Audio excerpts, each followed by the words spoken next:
আজ হলো 15ই আগস্ট স্বাধীনতা দিবস। এত ঘটা করে যে সবাই স্বাধীনতা দিবসের আয়োজন করছে।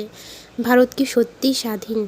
যদি ভারত সত্যিই স্বাধীন হতো তাহলে হয়তো আজ মা বোনেদেরকে এইভাবে মাঠে নামতে হতো না।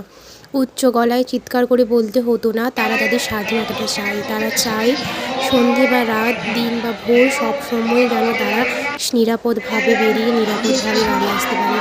সত্যিই যদি ভারত স্বাধীন হতো তাহলে হয়তো এতগুলো প্রাণ নির্বিচারে চলে যেত না। তো যাই হোক, আজকে হলো স্বাধীনতা দিবস। আজকে তো আমাদের ছুটি, তার জন্য একটু বেরিয়েছিলাম আমরা কেনাকাটা করতে। আজকের দিনটা বেশিরভাগ মায়ের বা মা বাপির সাথেই বেরোনো হয়। বাড়িতে থাকলে কিন্তু হায়দ্রাবাদে তো তারা নেই। যাই হোক, প্রথম বছর হায়দ্রাবাদে স্বাধীনতা দিবস, সেটাই তাই একটু বেরিয়েছিলাম কেনাকাটা করতে। কিছু কিছু অফারও চলছে, বাট খুব সুন্দর করে সাজিয়েছিল মলটা। দেখে তো পুরো চোখ ভরে গেল। তারপরে অনেক কিছু নিলাম, রুমের জন্য একটু খাবার দাবারও নিলাম। কী কী নিয়েছি সেটা নেক্সট ভিডিওতে আসছে, কারণ অলরেডি ভিডিওটা অনেক বড় হয়ে গেছে। Thanks for watching.